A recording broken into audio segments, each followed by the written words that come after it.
d'être ici et je voudrais saluer la présence des personnalités du gouvernement ivoirien, du secteur privé, des journalistes, entreprises américaines et conduite par le département américain du commerce à effectuer une visite en Côte d'Ivoire afin d'examiner comment nous pouvons étendre nos relations commerciales.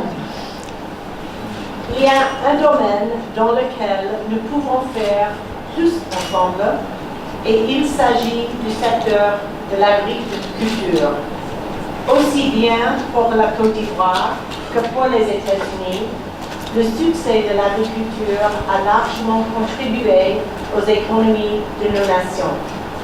Les États-Unis sont l'un des principaux importateurs de cacao ivoirien qui alimente pour la plus grande part l'industrie de la confiserie américaine. Les entreprises américaines comme Cargill, Hershey's, Mars et Blommer sont très actives et investissent dans le... C'est ça.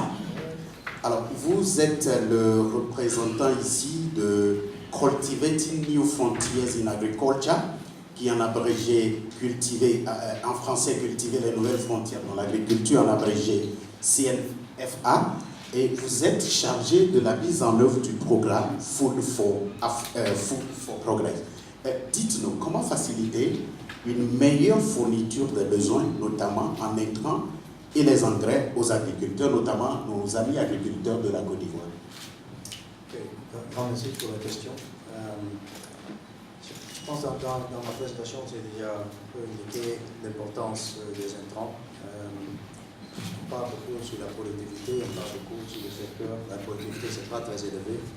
Ça, c'est rien de nouveau, je pense. On parle beaucoup sur, pas produire plus, mais produire une productivité plus élevée sur une surface moindre pour éviter surtout les intrants avec un conseil de qualité.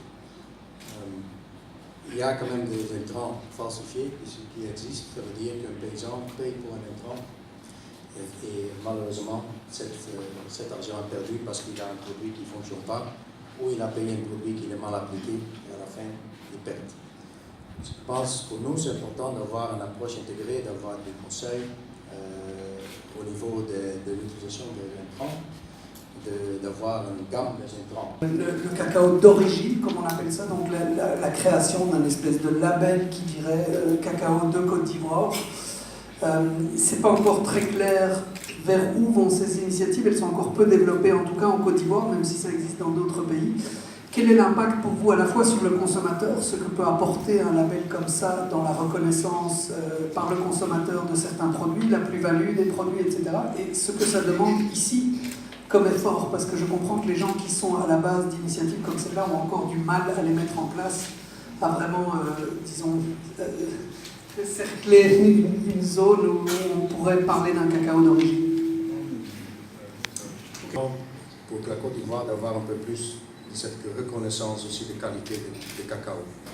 Dans ma visite que moi j'ai fait, la dernière année, j'ai rencontré quand même un nombre de chocolatiers, aux États-Unis par exemple, qui ont développé le point d'entrée pour vraiment travailler ici avec un nombre de producteurs, de coopératives, pour être sûr que la qualité est consistante et aussi la quantité avec de cette qualité sera consistante, parce que ça c'est leur intérêt. Donc ça m'a frappé quand même, j'ai vu ça très peu. Je pense que ça c'est une vraie opportunité parce qu'on peut quand même le marché de qualité pour le fine flavor. Ça fait maintenant 5% du marché mondial, ça c'est vraiment pas du tout petit. Ça accroît plus vite que le marché pour le cacao régulier. Donc c'est une opportunité, je pense, pour la Côte d'Ivoire, pour tenter d'ajouter la valeur. Bien sûr, il y a des primes qui se payent pour ce cacao, mais ça c'est pas gratuit, il faut investir. Et c'est pour cela que nous serons là, pour faire cet investissement ensemble avec ceux qui ont cette vision d'aller dans ce chemin. Donc, un nombre de coopératives qui veulent faire ça, nous sommes intéressés de les appuyer à travers le conseil, des subventions, les contacts au marché, pour assurer qu'ils peuvent faire cet investissement et qu'il y a un acheteur qui travaille avec nous. L'autre défi auquel les pays africains, sinon la Côte d'Ivoire fait face, c'est la question des cours du cacao, le prix. Voilà, il n'est pas encore très haut, un peu très bas là. Donc on a encore peur ici de voir que la production augmente. Voilà, on a peur que la production augmente. Alors on se demande quoi qu'on fasse.